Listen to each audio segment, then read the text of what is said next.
We'll never be moved from here. Our lives can live in the seeds we've sown. Welcome to the Art of Relating podcast, where I'm figuring out life, asking questions, becoming present with the unknown, and navigating the mystery with my dear friends. These conversations are one of my greatest resources, and I hope they can be a catalyst for you on your journey as well.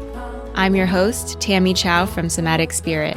All of this planted deep for the ones to come. What's been really on my mind is like systems, and gosh, there's so many things that I want to. I think it's like like when I first started on this path, it's really easy to be like, slow down, take your time, create more space. But I really do think that everything happening right now between Palestine and Israel, it's bringing up I think there's a lot of conversations that are being had that are things that have been circulating in my mind that I couldn't voice before. But I always felt it a little bit where I'm like, well, I have the privilege to slow down, like I've had an education or also just opportunities where I could have a business at one point that allowed me to work less hours during the day and to travel. And part of me was like, not everybody can just slow down and not everybody can just stop working, because the way the system is set up is that most people can't afford a comfortable living unless they're grinding all the time. And so I really do like one of the conversations of like just a little bit of piecing apart this really colonial um is it colonized or this really colonized manifestation spirituality world that I'm so grateful led me into spirituality, right? When I moved from New York to LA and did a complete 180 and was able to start changing my thoughts and beliefs and everything. Um, but it is really individualistic. And I really, more and more, it's true that I feel like it's only accessible to people who can afford that, who have opportunities, and space and time. And so that's what I've been thinking in terms of systems. It's interesting. I feel like it's really being illuminated. Like, absolutely, of course, I'm going to continue teaching nervous system regulation and how we slow down, but not in this way that's like, just take a whole day, because like I've figured out how to, but like not everybody can do that. Being a parent and being a full-time, having a full-time job and everything. And then the other part that comes up for me when you're talking about systems, so I just got back. I graduated from my somatic experiencing training, and the first 2.5 years, I had chosen to learn from a white man licensed therapist, who has his master's in psychology, because I didn't realize, but that colonized part of myself was like, oh, I'll be legit if I learn from this person who has credentials. And as you know, I was just like internally, and this has been my experience growing up in Texas and going to school in the South, like first when I was younger, wondering like why the fuck my connection with God or spirit was so different from what was being shoved down my throat. It's like in my body I felt love and wholeness and connection, and then what was given to me was shame and guilt, um, and that's the same thing with what I experienced going through my training. Kind of giving up my own internal compass to what I've only known growing up. And, the entire time I'm just like, why are we learning all of these concepts that trace back to indigenous or tribal healing modalities that without a doubt always had a connection to spirit, source, universe? And it's like none of that was being spoken about. It was just the extraction of the techniques themselves. And I have to say that, like, I think Peter Levine himself does reference these cultures and where he's learned them from in his books. Like, I think he's 1,000% a shaman. Like, it doesn't matter if he's like a white man. Um, and I'm so grateful that he's been able to take, somatics and introduce it to the Western world so that it's like palatable and accepted more and more by mainstream science and healing now. But it was such a contrast so I decided to transfer to the BIPOC group for my last, what do you call it? My last module or whatever. And it was like the most transformative, spiritual, just amazing experience I've had, because spirit, ancestors, everything was just in the room. Like, it was like every other word out of people's mouths. And it was the first time that I was able to, in a room of licensed therapists, people with their like masters and PhDs, in this field, like, I felt comfortable to have the mic and speak to how important it is for us to hold the space of having spirit or universe or whatever be part of the sessions, because that's where this work, that's the medicine itself. It's not just the techniques of nervous system regulation, it's like, that is the connection to something bigger, that is our life force energy. And yeah, it was just so cool being within a BIPOC setting and just reflecting now how much I've resisted that in my life. I almost, like, in the last training, there was like an affinity group for like some of the BIPOC people when I was in the Austin training, and there were only about like 10 of us. And I was almost not going to join it. It's so weird to like notice in my own body, like my own aversion to joining BIPOC things. That's still this like internalized, like, I don't need special treatment, like, I don't know. It's anyway. So I've been really reflecting on that too, about systems and I don't know how that changes everything that I'm doing, whether it's like my payment structure, I don't know. That's just kind of where I'm at. And also feeling both invigorated some days, like I'm leading some like silent revolution, and then also just like totally crippled by how the fuck are we going to get out of this? you know? Yeah. Yeah. It's like, I know, because I had a conversation with another friend a while ago, and I was being very optimistic because I had listened to that. And I think I sent you that podcast. It sounds like it's almost like silly of me to send it to you because it's like, this is stuff you already know. But for me, it was just very validating to hear someone say it. And of course, like, by the way, the guy who recorded the podcast is a white man, but he was like such a, you know, like, it's so validating to hear him describe how many more numbers of people in the world believe in these, like, see spirituality and work and life and death as part of a larger collective system. Like, one of the things he says in it is really good. He says, like, you know how sad is it in the West that we believe that everything we dream is ours? Everything in our mind is just something that came out of our own subconscious.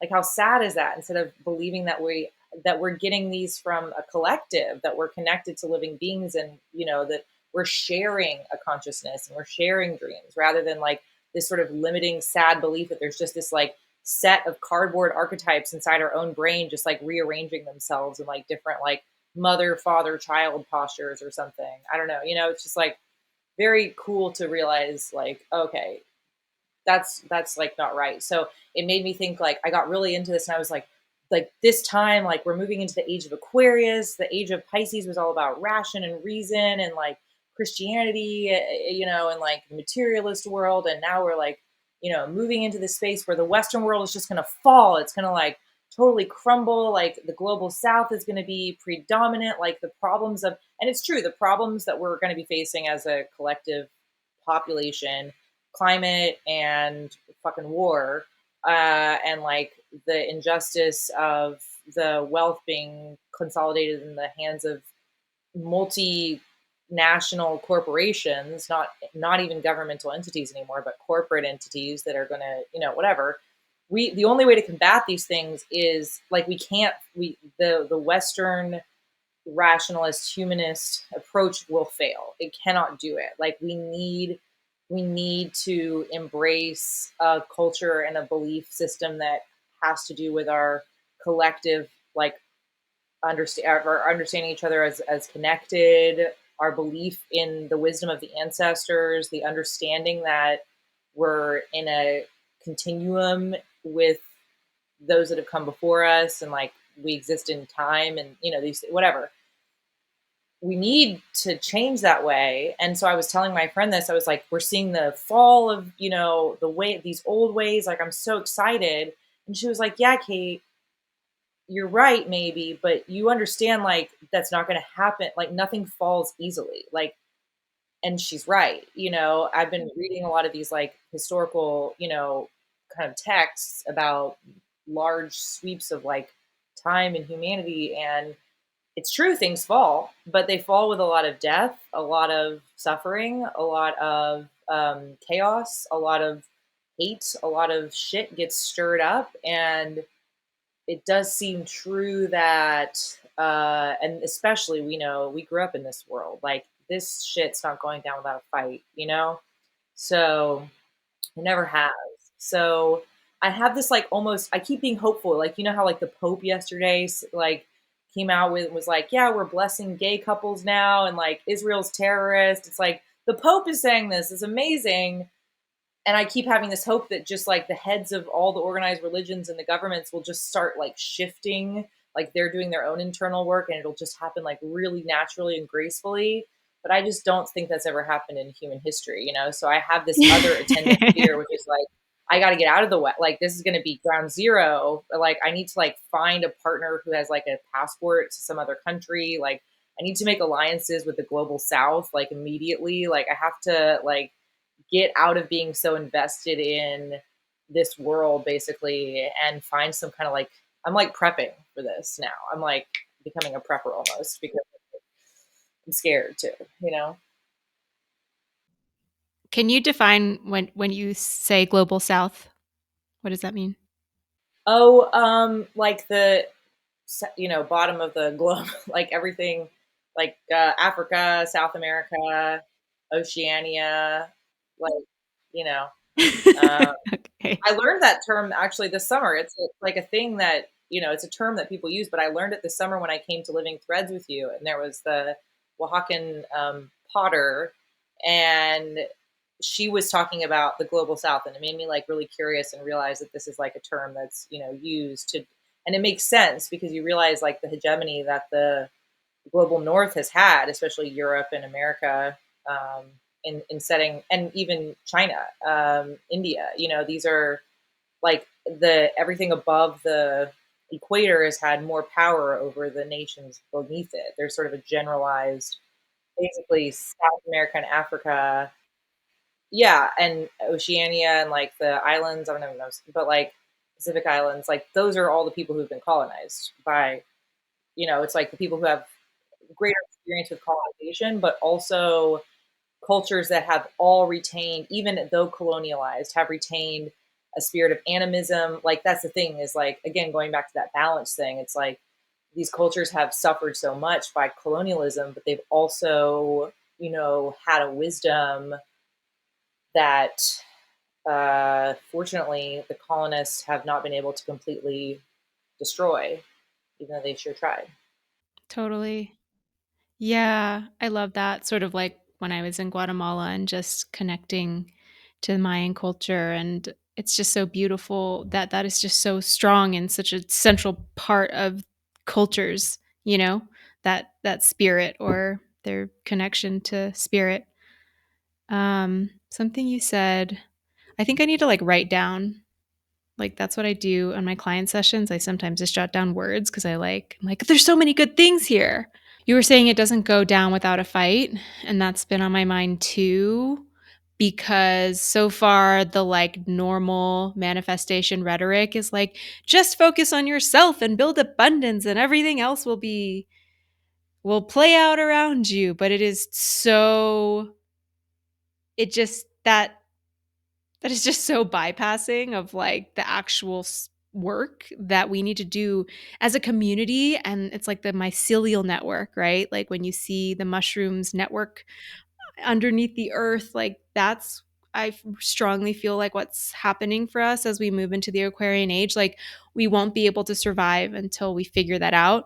And what you were saying reminds me of like Kelly Brogan when she talks about complementarity, because like we both love that term. It's like realizing like each of us are individual puzzle pieces that fit into the whole, and that you can be you and I can be me, and we're different and we don't have to agree, but we could still exist together. And that kind of reminds me with everything going on in Israel and Palestine. I feel like if we're like tying it back to nervous system regulation, like I think there's just this collective exhaustion of everybody feeling like, and this is like one downfall of social media. I love it for so many reasons, but when you're constantly seeing things like you should be guilty for not posting, and you should also be going out there in the protest, and you should be doing your work.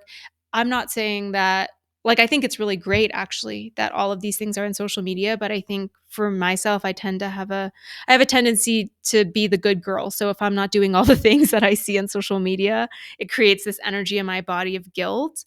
And I think something I really appreciate in this conversation about like we each have our roles. I've come to terms with like it can be exhausting if somebody thinks they need to both call their representatives every day as well as be out at every single protest, as well as see how they can integrate changing the world in their daily lives, as well as change their entire job so that they can do this. And so I feel like in us being puzzle pieces, it's like, you know, you and I have had this conversation offline where you're like, I feel so guilty for not being at the protest, you know?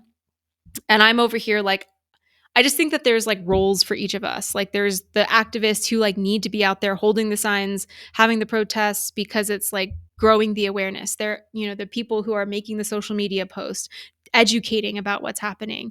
Like where I think I fit is I'm a space holder. Like I think I'm planting seeds for the future. Like this is my obsession, is the art of relating and nonviolent communication, because I see this as the underlying thing in our evolution that will actually help us learn to change the ways we relate out of fight or flight into actual understanding and figuring a way out of this, I guess.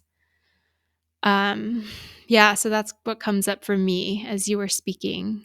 Yeah, and then like what's coming up for me is you're saying that is like, first of all, I was going to say like it's you who have really helped show me too, like when you're focused in the last few months on relating and the art of relating has turned that kind of like it's it is like a capitalist. I hate just to like use these blanket terms, but it is true. That's what they are. And the more that I, like I said, I don't have any kind of defined worldview right now. I'm just trying words and seeing if they apply. So I'm really just experimenting with communication period right now. Like I don't know if I'm good at it right now, but basically like this this like you were talking about, this kind of like western self-involved sort of materialistic manifestation spirituality culture. Again, it's reminding me that the west wants us to really see ourselves as these individuals who are individually, and like this stuff that you're talking about, the social media things, like we've talked about it, like I feel that too. I feel like you know, but it's been over months I've started to realize like I think that's shadow coming up for people when they're posting, you should be doing this or you should be doing that. Because again, it's reflecting an inner belief that like the um you know, basically like the survival of Palestinian people relies on me individually. Me, I have it all on my shoulders, which is egotistical. That is egotistical and it's false. No one individual ever has had that kind of power. And actually like it's made me realize that I've been is like much easier for me to resist those types of messages now, and I find myself when I get triggered and agitated, I start wanting to tell people, this is what you should be doing. This is what you should be doing. Like there's a friend of mine who's a male who, this is like we were talking about masculine feminine. I realized like there's something about him particularly, no one else, but him. I have very strong opinions about how he should be responding to Palestine right now. And that's a good sign for me. Like this one man, if he changes his approach, is not going to save those people. You know, I wish that was true, but I wish that any one of us could have that kind of power. But only Joe fucking Biden has that power right now, and he won't use it. So fuck him. But sorry, you can edit that out. But like no one else has that real power. Why am I so fixated on this one man? And I realize that there's something like it's something, you know, it goes back to judgments or tragic expressions of unmet needs. What is my unmet need right now with this particular man? And with me, it's wanting to see Western men show up. I'm like desperate to see a type of masculinity that um, I feel is so lacking. And it's that masculinity of defense, of standing in the gap, of saying, you can't hurt this person. They are special. They are sacred to me because they're living. They're, you know, and this, and I want to see that in Western men so badly. But then again, I'm like, why am I focusing on this one man who isn't doing that? Because I'm sure there are men, and I've been again kind of realizing there's a lot of men who aren't Western, you know, who I am, and not to get into like fetishization of that, but you're just like, why am I focusing on where it's deficient? When if I started to focus on where I see it everywhere in the world, then my belief system about, you know, it's like what's happening is I am creating more violence and more um like separation by choosing to hone in on this one individual and claim this is what he should do. And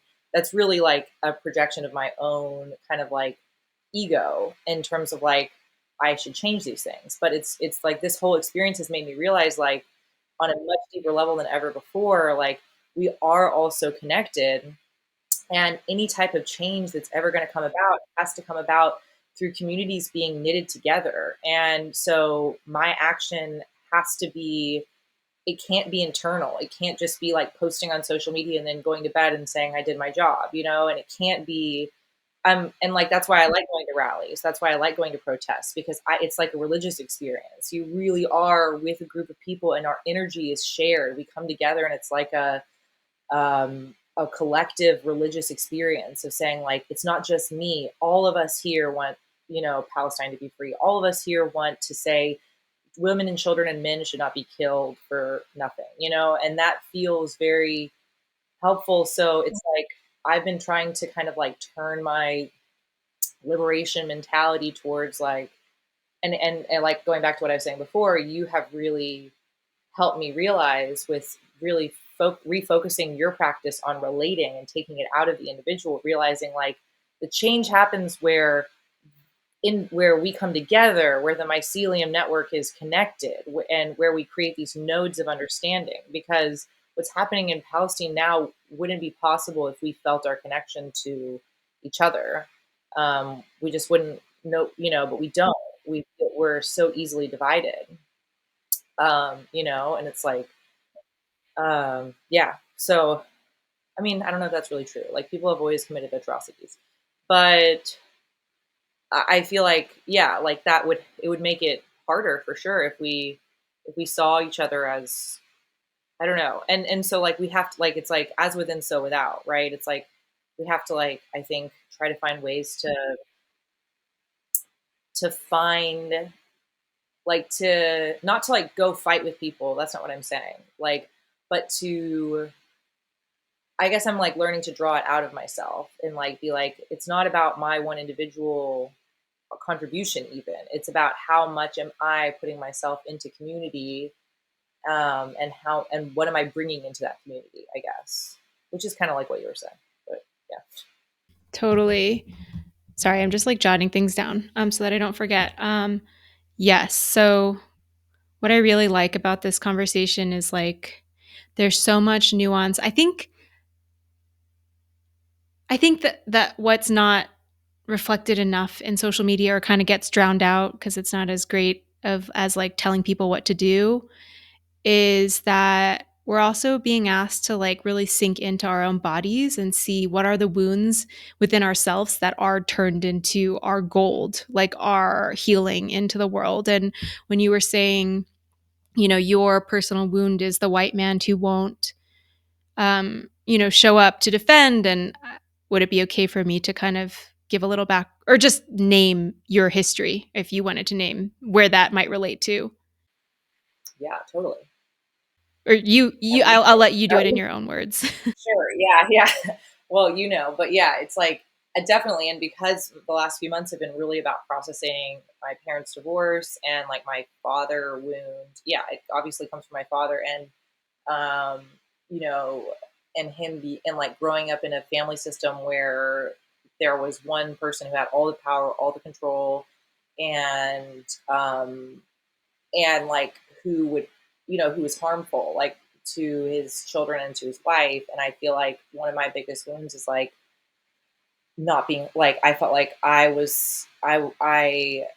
try to say, I'm being hurt, please stop, or someone else is being hurt, please stop, and to not be heard by the person who's supposed to defend and is actually the one doing the harm.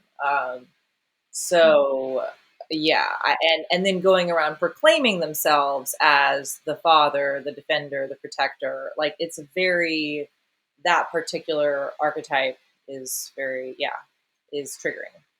We'll just say that for me. Yeah, and I feel this like really nuanced thing that I'm trying to like what you said was really powerful because sometimes even in our activism or the ways that we show up in our work, sometimes it can be from shadow. And like you said, you were noticing that you were just drained by fixating on changing this one guy, right? And like it's actually the ego being like, I'm doing something great or I'm being an activist. But really it's like from a place of not it's from ego, I guess. And I really love that because it doesn't mean that you get rid of your wound or your ego, but you found a way to transmute that into, okay, this is the wound. How do I actually alchemize this energy and move it towards the ways that I actually do make a difference in the world? And I can relate in that, I just feel like always I feel like I spent most of my life mourning my dad. Like I thought he was always going to die. Like he was always in the hospital because of, getting his stomach pumped from alcohol or whatever, or driving drunk with me. Like I just constantly thought he was going to die. And so a lot of my grief weirdly was just always lamenting the words that were never exchanged between us, that I wished I could have said, in what ways I could have related that I loved him, even if our relationship was so complicated. And so, my wound has been how can I continuously go towards these people who don't understand me and keep trying to get them to hear me or trying to help heal them or change them. And finally, it's like hitting that point that's like, no, my entire practice now is like, that's where that energy goes, is like to my clients that I love, to the people in my containers, to my best friends, you like people who are willing to hear and be changed by it. And yeah, so I just think that's beautiful, kind of speaking to right now in like if just in the past few like whatever months with everything going on, really finding what is it in our bodies that are really true to our souls and our activism for how we show up for the collective, and not necessarily being like, I'm just going to check mark all of these things that are being told to me to do on social media, which is just like another version of the like authority led system, like the patriarchal system that we've been following in the first place. It's more like, how are we self led? Where do I go into my personal individual work, find my strength through that wound? And then that is the puzzle piece that is so important. That is like pivotal to put into the system. You know what I mean? If that makes sense. So yeah, it's so interesting that you say it's like we're threading like a weird needle here because we're both talking about being self-led is very helpful because that's what I've been thinking a lot with in terms of my students. Is like, for example, let's just make it, you're trying to teach a class or lead a group of people who are in some way subordinate to you, either younger or don't have the information or whatever. So like for me, I found that it's made me a weaker leader when I'm trying to be group led in that way because I know they don't. So when I'm going to them and being like, can tell me what works, like what's working for you? Is this working? Blah, blah, blah, blah. It like makes them, it's almost like I need to be, I am offering them something. Like I need to come in and say, this is what I think matters. I need to be self-led, but that makes me better in the way that I relate to people. And I think somehow we have inverted that accidentally in our consciousness, like amongst maybe let's say the more progressive minded people who are trying to make a difference, but we become like group led actually and less good for the collective because we're saying, oh, like, oh, this person says I need to do this and this person. And, we've talked about this in terms of like what's happened in like major kind of like movements over the last couple of years, everything, even just I like think with we can just COVID, name them.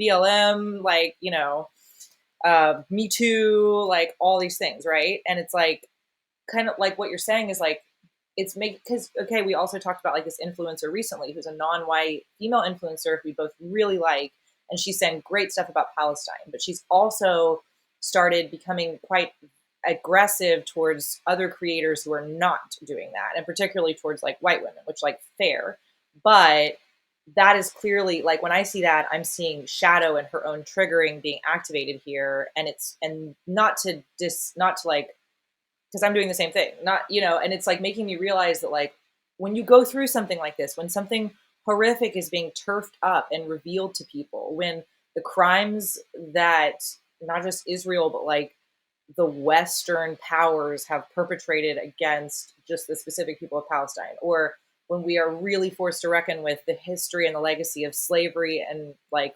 racial harm and hate in America, and when we're really forced to reckon with the dehumanization of women's or like the devaluing of women's bodies, it's gonna trigger people. Like people are gonna get fucking triggered. And so if we're going around thinking, oh, we have to like even there's influencers we like, Kelly Brogan or like whatever. But one thing we like about Kelly Brogan is because she doesn't seem to call in a messianic cult around her. You can take what you like about her and you can leave the rest.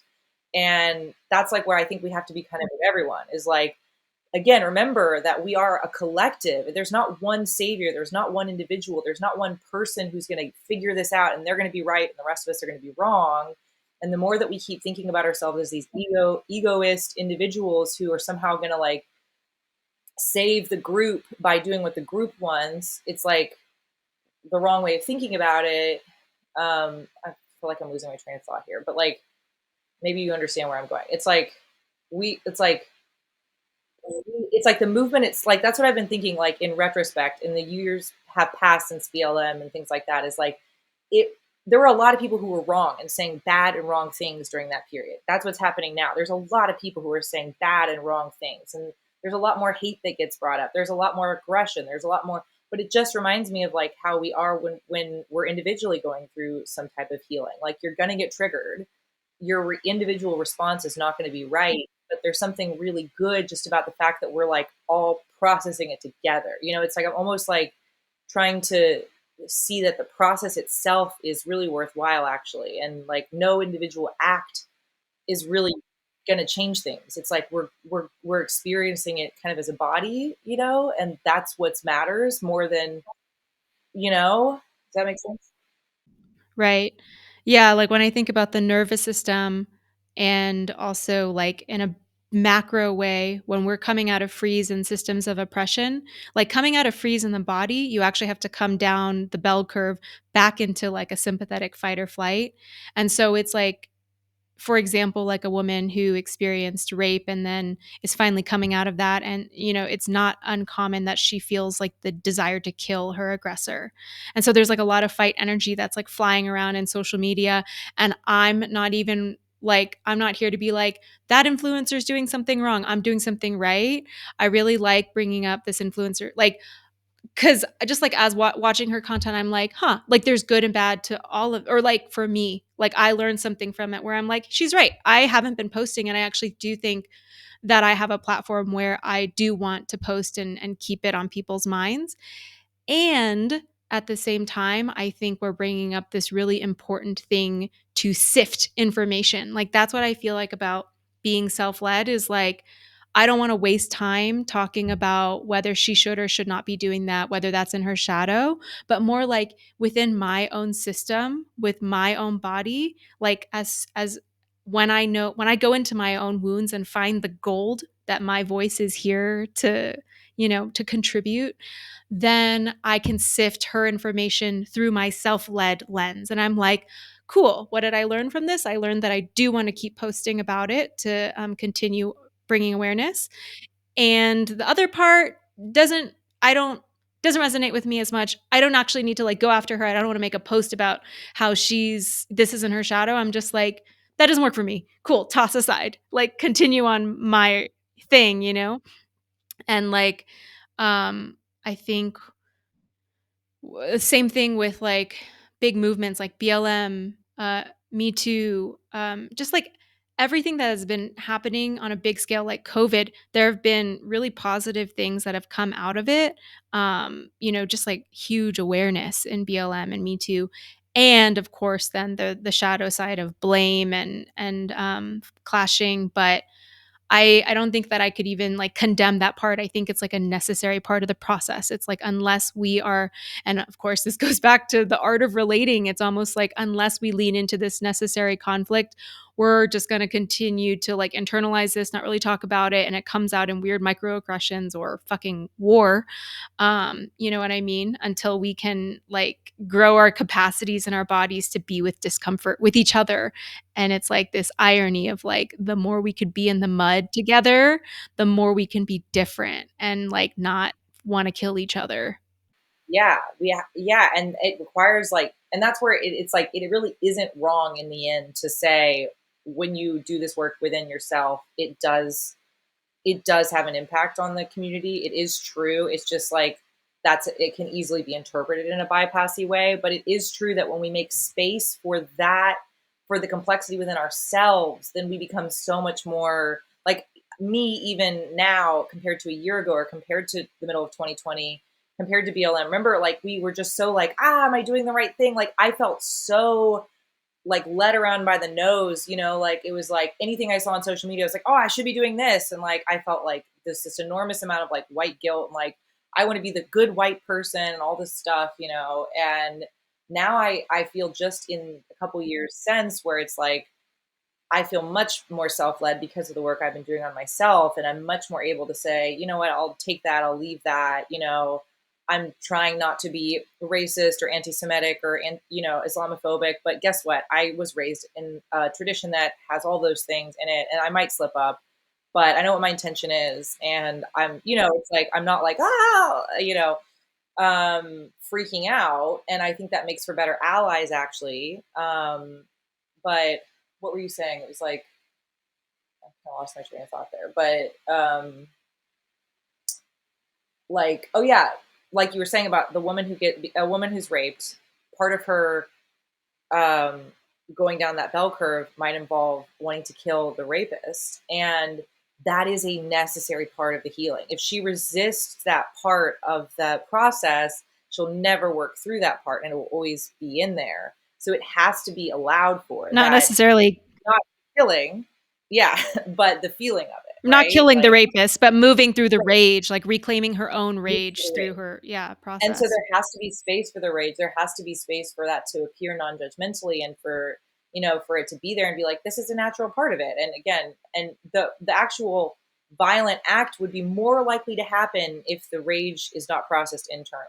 As someone with experience with anger has, it's like if it's given space, if you're given space to scream, as you obviously know from having done this years ago, but like, you know, then right, then the violent act is much less likely to come out. So it's like knowing that gives us more space in these times to be able to say, oh, that's just a person being triggered. Okay.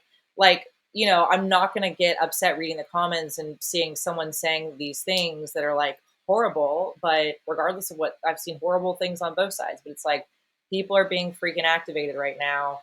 That's what matters, like, actually, and I try not to get like too upset about what they're saying.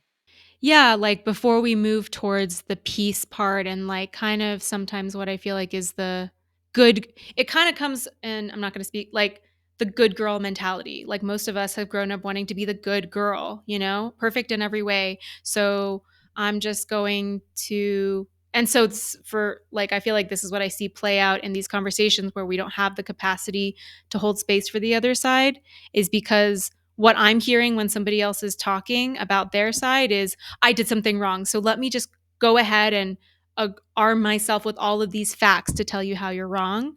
For example, say like, I feel for like my Jewish friends or like Jews. This is like an ancestral pain, like a massive pain, like wounding that has been in their physiology. And so it's understandable that they feel like gaslit or that the entire world is overlooking something that is extremely painful in their bodies that causes extreme fear. And so in that place, it's almost like if you think about their inner child is just screaming out like, see me, like I'm not invisible, my life is not disposable, right? It's like this old young part. And so it's like almost responding to that part and not like the religion, the politics, whether or not it is a genocide. Like it's almost like, yeah, I imagine you're going through it right now too. You know what I mean? And then I feel like that makes space for their pain, and then it makes space for the other side to be real as well. Right. Well, right. It's like all things belong and everything is real. Like by denying it, like what you're talking about, that impulse to like when and I've been, this is something that like I've been following for like a few years now. And so, but the conversation was never this widespread. And so I've heard, my initial reaction, again, not even really understanding how widespread amongst the Jewish community that sentiment was, but just hearing it from a few like kind of very strongly opinionated individuals, was like this impulse to, and I'm going somewhere with this. So my first impulse was like to be like, basically the attitude is like, well, that is so ridiculous. You are so incorrect. You are so wrong about being the victim here, that my response to you will be to completely discredit it and to even mock you and to let you know how ridiculous you're being, because I want you to feel guilt and shame for that mentality, and so that you'll realize how deeply flawed it is. If everyone in the world is laughing at you, mocking you, and discrediting you and calling you crazy and even evil and violent, maybe that will make you realize that you're in the wrong. But actually, that's the way that I've been training myself all the way. That, like, the reason that my mind goes there is not because it's the right response. It's because that's how I treat myself. Whenever I like, that's how I learned to grow, was like, oh, I'm being bullied. I'm being, somebody's treating me like, I feel so much shame and guilt that I have to change. And I've been learning in myself that that has not led to like, it's not a positive place to change from. And so recognizing like, yeah, it's like I have this impulse to just be like, let me just like let you know how fucking stupid that is, that you could possibly feel that way, so that you can feel so much shame and guilt. And that's why I've been like reading and rereading in the last few months nonviolent communication. And I just like can't tell you how important this book is, because violence, especially for me, because violence is such a like thing for me. I grew up with so much actual physical violence in my family. And like the separation of anger from violence has always been something that I've been working on. But like violence, I keep thinking like all I want to do right now is not put more violence into the collective. And doing that to say you're so fucking dumb, even though there's this activist part of me that wants to say I'm fighting for the right side. I'm like, I'm it's like it goes, that's what nonviolence really is. It's the refusal to kill or to harm, not because those people, quote unquote, the whoever, the enemies, of whoever everyone thinks is their enemy, not because they didn't do something wrong, not because they weren't bad. Like, and I, you know, that's why I think it's very important in a kind of like non-vengeful way to be very clear and transparent about the crimes that the Israeli state has committed, the crimes that that Belgium, the Kingdom of Belgium committed in the Congo, the crimes that every like we should be clear about those things, and we should give space to people who have experienced them to speak on them and to listen to them. I will, like, that's very important, but it doesn't need to involve attacking people who believe differently. Like, that's where I'm like, that's not a useful, it doesn't help. It just causes more defensiveness. And what you're saying you've been so right about is like, just say, yeah, those emotions are real. That's, you feel that way. I believe you. I believe that you feel this pain. It must be, like, that actually isn't contradictory towards the movement towards liberation. And that's not like, it's actually complementary. Like, we have to be, like, everyone's feelings have to be allowed here. Right. It's like our inner child. Like, just because my inner child feels completely activated and is projecting that this person that I'm dating is going to rape me because, my history or whatever, that's not necessarily true. But if I'm going to turn to my inner child and be like, you're fucking wrong. Everything you're thinking is like insane. How could you possibly think that? Just because it happened to you once doesn't mean it's going to happen to you again. I don't know what kind of repair that's going to do in my body, right? But it's like turning towards that part and being like, yeah, I hear you. Oh my God, like holding space for how much that part has been through. And it's so, yeah, it's like, and what you're saying in the ways that you were showing up for activism before, it's like you can stand with Palestine. Sorry, I always get this wrong. Palestine. Neither of us knows. Because I've heard lots of Arabs saying My Palestine. apologies if I get canceled for this. Oh my God. Well, I okay. just listen to what So my it's friends like say, we my can, Palestinian friends, and they say Palestine. So, yeah, okay. it may not be It's the like right we pronunciation. can, it's like we can stand with Palestine and really spread awareness for the atrocities that are happening right now, and be able to have the capacity to hold like our Jewish friends' pain in what they're experiencing. And what you were saying before, from that mode of being like, you're wrong, these are all the ways that what you believe is wrong. That's not, I don't know if the end goal is peace and the end goal is togetherness, that's just creating another division and almost perpetuating what's happening right now anyway. It's just It will continuing it. perpetuate it forever. I mean, let's go to a really agnostic, easy to discuss example. For example, like white men, like, it's so in vogue, it's so easy, and it's, there's really, just to like hate on white men, like, because they truly have committed the majority of the crimes in human history, like since the 13th century. Yeah, when we could really start to localize a group that could be considered white, that would be an imperialist power. Because I don't know if were the Romans were white. I guess, anyway, whatever. Were they? I don't know. Yeah, I don't know. What is white? Good question. That's another question. But like, yeah. Okay. The point though is, sorry, I was going on a historical tangent, but the point is that it's very easy and justified to get into these, and especially when you're in a group of just women, to be like, oh, blah, blah, blah. But what I've noticed now being a teacher is like, I'm teaching these kids, they're like in their early 20s, and I'll make a comment because it's so part of my parlance now, being in like progressive circles, to be like, oh yeah, that's the fault of white men. And I'll look out at my classroom, and there's usually only one white man in it. And I'm like, how does that kid feel? I've just called this guy out. He's 20 years old. He's getting his start on life, and to be like called out like that and put in this corner and being told like you are the certain way, and from a personal example, I'll say like during BLM, or like, even since then, I follow a lot of like Black women creators or like women of color creators. And sometimes I'll hear them saying things about like white women.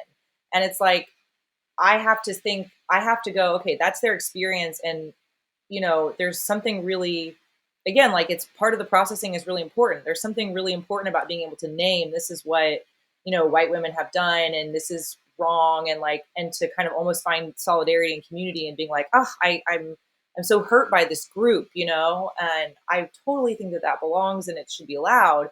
But I can't deny that when I see those things, there's this reflex in me that goes like, oh, okay, well, hang on. So I guess you don't like me anymore. I guess we're not friends. And even though it's not personal, and I can extend that to white men.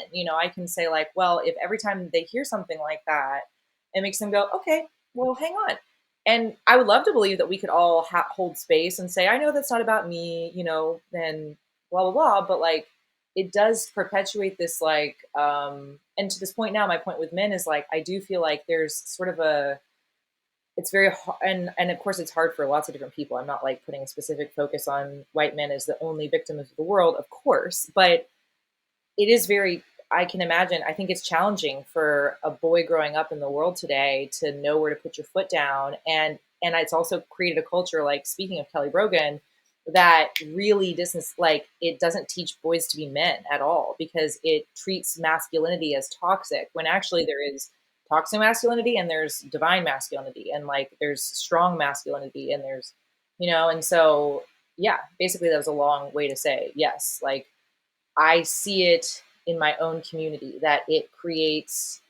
I've heard, because people speak within their own community in a way they don't necessarily speak to the outside, like within like white men or in an all white group, creates resentment, creates animosity, like people, not wanting to listen even more, and not to say that's the fault of anybody who says those things at all. Everyone has a right to say and feel how they want, but like, let's just notice that it is violent. It's violent to cast to like it's violent. It creates more violence to attack anybody for anything. Totally. And then it's like to not bypass the rage and the like the rage that is there. I like Resma Menikin in the book My Grandmother's Hands. It's such a beautiful resource for somatic processing work when it comes to racialized violence or systems of oppression. Is, on the, like, I 1000% agree with you. And then also just to name that it is important for us all to have safe spaces where we get to say the profane things. Like that's what happens in our somatic sessions with our one-on-ones. Like it's like when we're bringing it to each other, like me and you, in the privacy of our own conversation, knowing we are bringing it, this rage, in this way because it needs to be processed in order to move through, to be able to hold space for white men. Like, of course, like, because obviously so much of my history, yeah, like, so much of my history is growing up in a very what rape culture, honestly, of, like, men white men fraternities, and so, yeah, so 1,000%, like, it's not so easy to just be like, it's like, gosh, everything is such a paradox. I'm holding exactly what you're saying, and I agree. And that is the goal I want. And because I continue to date white men, right? There are a lot of white men that I love that are great people. And I feel for them too. And I agree with you that, like, when the whole conversation is just lashing out against all white men and, and nonviolent communication, I love the part where he talks about how making absolute statements is violent.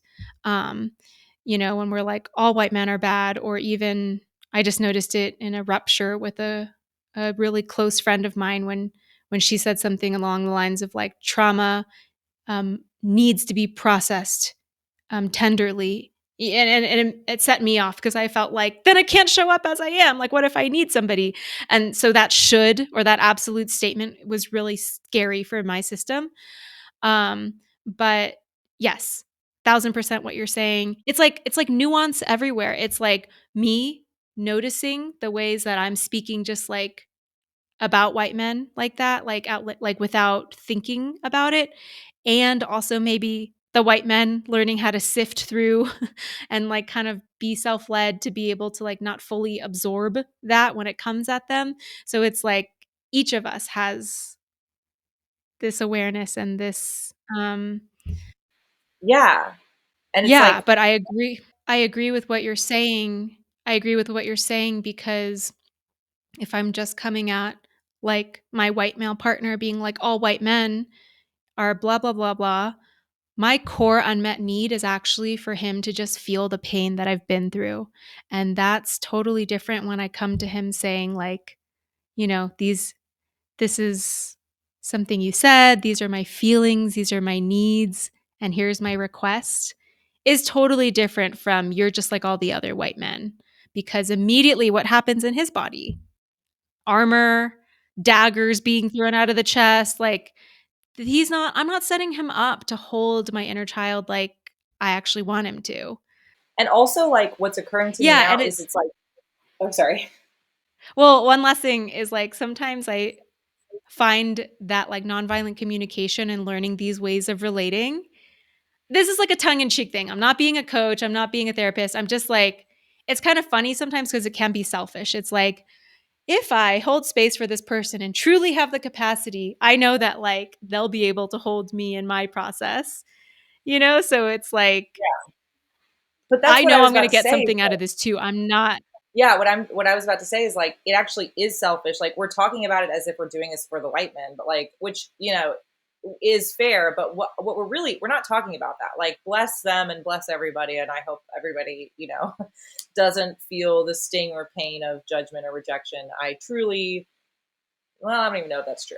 I have, that's the point. My point is like, we are fucking imperfect. And the more that I have learned to hold my imperfection and the fact that I am a person who is flawed, but I am still loved by God. I still belong in this world, not through my own. And this is where I've like started becoming like weirdly Christian again, because this is like sounding very Christian, but Christians themselves don't believe this, but like it's the text of Christianity, which is like, not through my own acts, not through any reason, but I belong in this world, and I deserve to treat myself well and treat the world well. And if I have that, it's like, it's making me really realize like it is an untenable and egotistical position, and it's a very uncomfortable position to be in, to be judging others, to say this group or those people or that person is wrong, because it basically subconsciously is saying, and I am not that way. And that means that when we run up into situations where we do act poorly, or we make the wrong choice, or we make a mistake, we have no space for ourselves. We have no grace for ourselves with that, because we've already gone out and said people who do those things are terrible. And then that, it's a very terrifying actually place to be in as a person, to hold that belief. And that's where I've started to think, like, that's where I really was trying hard to process in the last few months. How can I hold space for those of, for Jewish people and Jewish friends that I have who are feeling so much pain right now, even though a lot of my Arab friends are telling me that that expression of pain is painful to them. Like, how can I hold space for a pain that is causing other people direct pain? And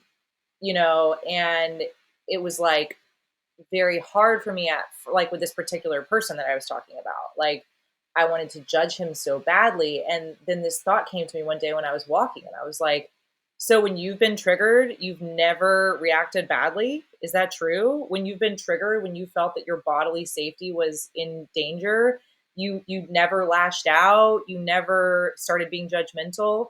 And that's not true. Like, I know that the worst, quote unquote, things that have happened in my life is because I was deeply, deeply triggered. And if I say that other people don't have, like, if I'm not great, if I don't hold grace for other people to have that, then I'm basically subconsciously telling myself that when that happens to me, I'm fucked. And that is like kind of what we talked about during BLM, was like this kind of holier than thou mentality. Like, I'm not racist. I'm not, the person who does those things.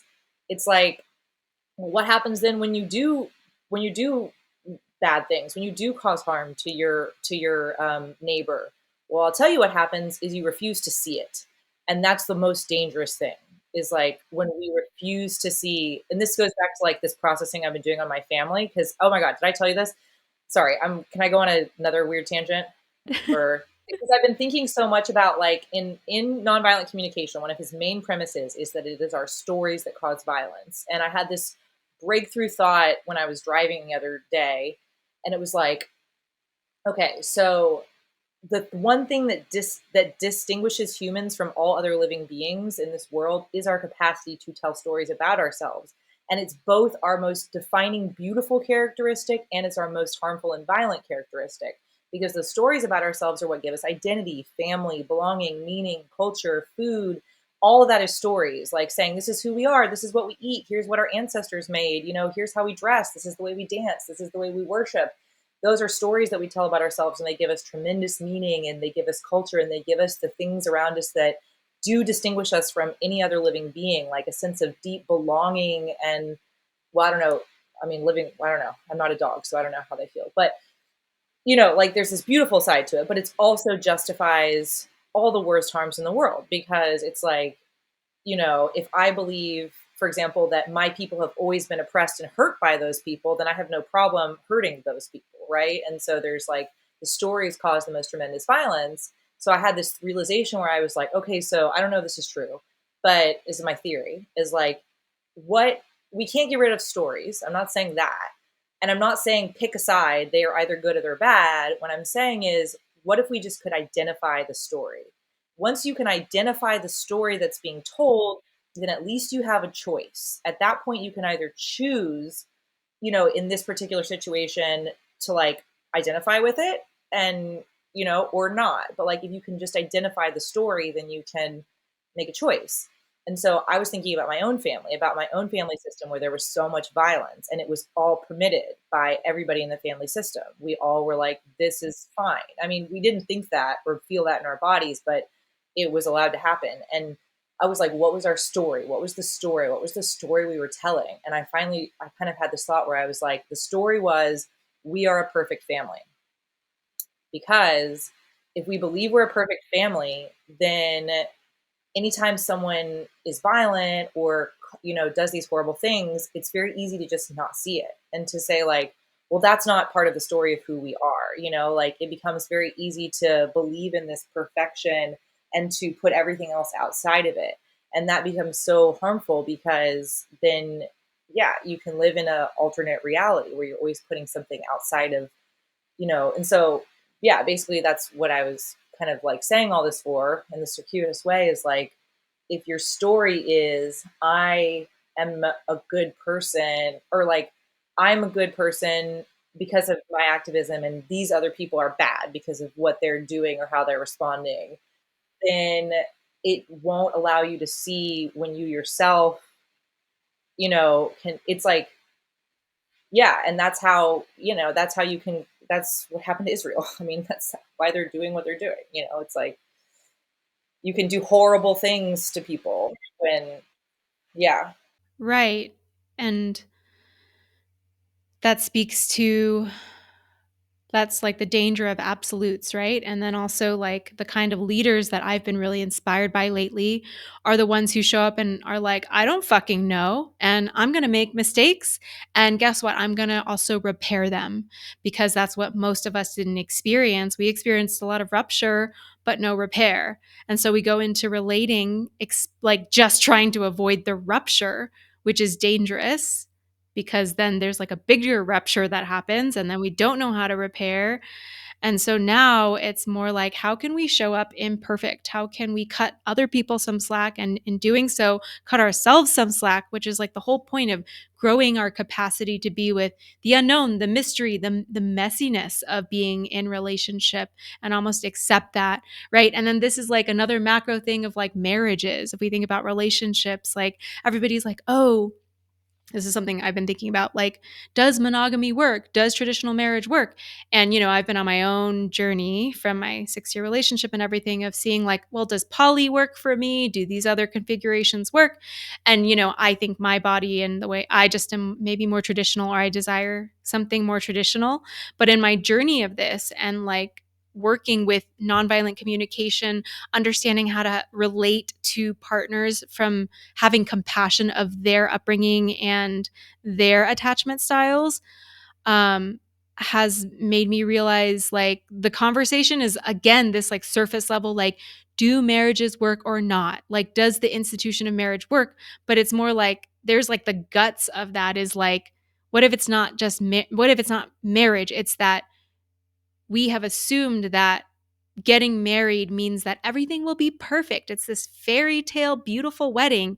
And then afterwards, everything should be peachy. And I think that's the harm in itself, is like what you're saying, the absolutes, because then we blip over all the hard conflicts and conversations that to me are actually the spiritual process of leaning in for each other, being in the messiness. Like when that arises, to be like, oh, I love you so much. I'm going to be here with you in this. We don't know who's right or wrong, but let's be in it together. Yeah. Yeah. And so like the leaning in is everything. It's like with my foot. It's like the leaning in is like, that's what I've been learning from you and like Adriana. And like, it's been showing me that like, that's why we do nervous system regulation. That's why we do our self work, not because it's going to make us get a nice house and a lot of money or, you know, whatever, but because it makes us more available for the real work, which is like, yeah, it like comes back to like, it's not about, and that was, I think, the kind of what we were referencing back with like BLM and like the good girl mentality was like, if I can just be the least racist person in the world, then I will help the world.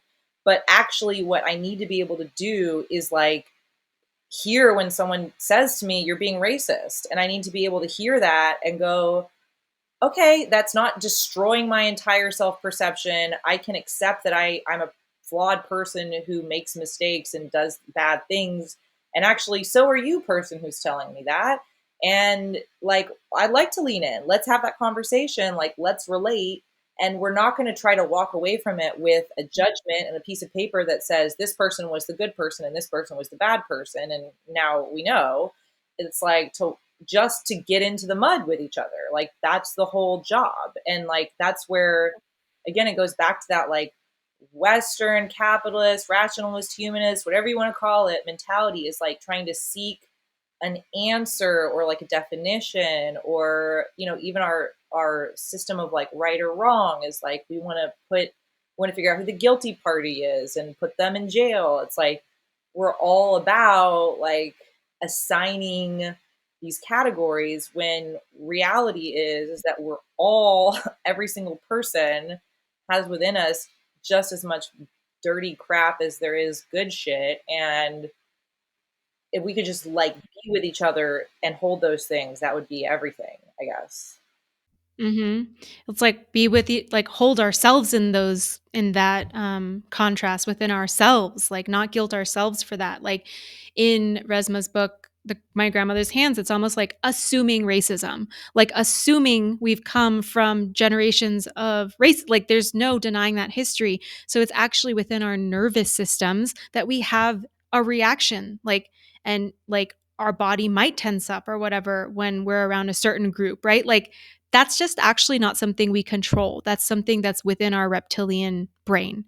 And so then it's like when we have capacity and space to be like, okay, let's assume that. Or like Adriana Rizzolo, my teacher, she says, let's assume activation.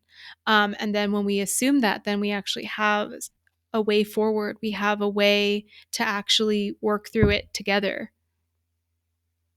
And also something kind of like going back to that like selfish way of relating is like this trick that I love is talking to someone's inner child and not their activation. It's been so helpful for like my mom, you know, somebody's like who's immediately defensive, who justifies like everything.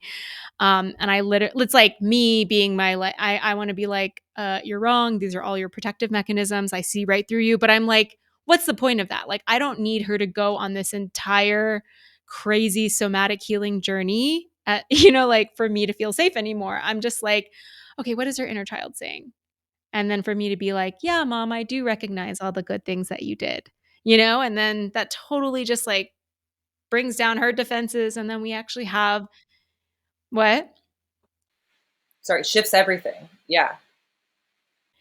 Then we actually have a way of connecting because what I really want is to be connected to her, right? Like, but I am used to my ego thinks that if I jump all these hurdles and prove her wrong, and then she goes on her healing and does this trauma healing, then she will know that I'm right, and then she will love me in the way that I need.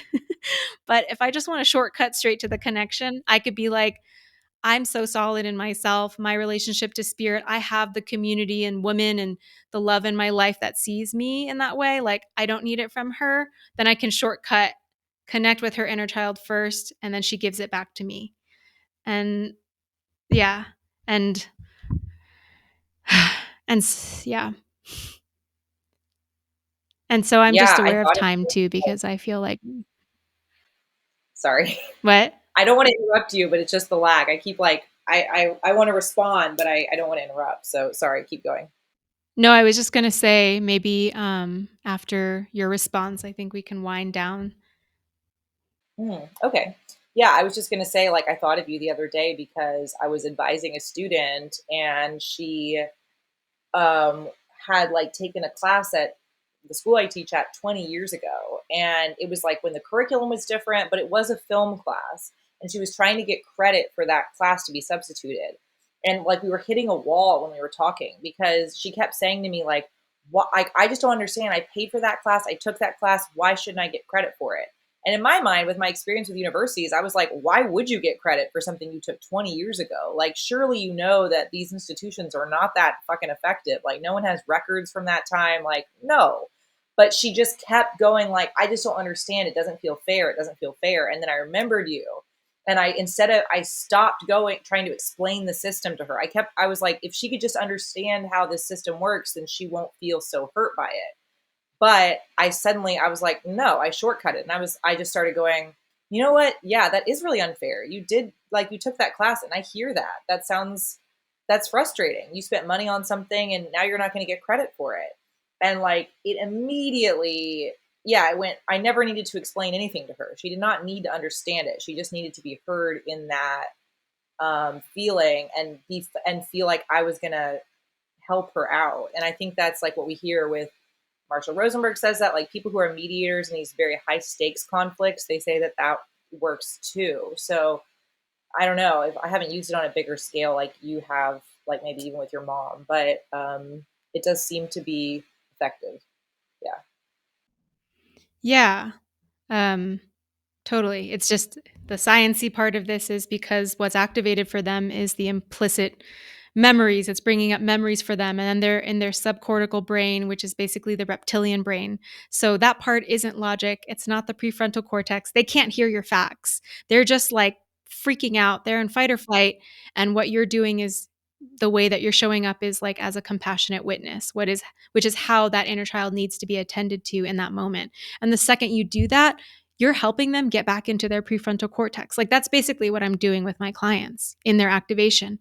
I'm like being there with them in that like lower part of the brain, and then the second that happens, we can come back into the logical brain and then we could talk about the logical stuff. So, yeah, it's I love the nerdy science part. I feel like it has my new metaphor for relating has been I've never fenced in my life. I think the most I know about fencing is like um what's the Lindsay Lohan iconic movie we love? Parent Trap. Parent Trap. Right, when they're like fencing. And so that's like my only knowledge of fencing. So sorry if anybody fences. But like I imagine like us before learning nonviolent communication, attachment styles, and knowing how to implement them in our relationships, I feel like then I'm just like a person wearing my fencing outfit and like somebody is just like poking me and I'm not saying anything and I'm like they should just know not to poke me. Like stop hurting me. Like why are you hurting me? you know? And then like having these tools is like, somebody has handed me a sword and now we can spar. And it's not a war. We're not killing each other. We're like in the dance, you know? And that's how I feel like relating to me has turned from something that's like violently terrifying. I'm so afraid of confrontation, all that stuff, now into a game of like, let's see where we get with all of these tools. And it's Yeah. fun. That's like I would love to get there. I feel like that's what I've been learning in one to one, but I've been noticing like, for example, when I had the student kind of like really attack me and it wasn't I felt like I had done everything that I could to help him. And I noticed like then when I was so afraid of seeing him in class. Like he attacked me over email and I was like afraid of going into class because I realized like whenever someone like in that environment kind of like has a problem, I get really activated. Like my heart is racing, I feel my face flush. And I'm at that point, I'm kind of responding in a fight or flight way. And it's either like I completely capitulate, or I kind of sometimes like sting them back with like a sassy remark, which doesn't really help. And it's like that's where I've been realizing that I I like haven't been going into situations with my own students with my fencing uniform on, which hasn't, like, what I would love to be able to do would be able to hear what's being said.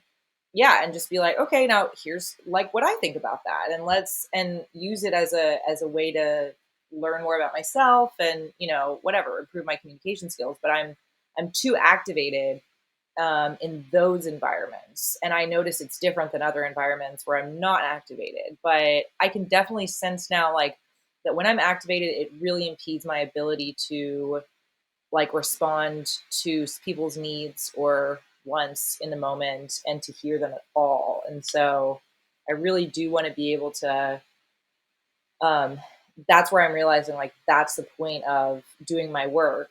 Like sometimes I'll just go to class like I'll just wake up and rush into school because I'm like, yeah, I had to go to work today. Like I had to wake up early. Like I'm pissed. But it's like if I really want to be doing this right, I really like taking seriously, waking up, meditating, doing the work that really helps me get into a parasympathetic state so that I can do that work. Because that's like now I'm realizing kind of the whole thing. It's not about what I teach them. It's like how can I show up to be in a relationship, a real authentic relationship with anybody I come across, including my students. Yeah. Totally. Thank you so much for that. And just to pop your good girl bubble, like it's going to be messy. Of course, if somebody's attacking you, like there's no shame in you just responding out of self-protection still. And also just commending you for continuing to then reflect on the situation after. And then you get to do your own work and see what happens next time. It's a game. Yeah, yeah, true. Yeah, it is. But I love the fencing metaphor. Yeah, it's good.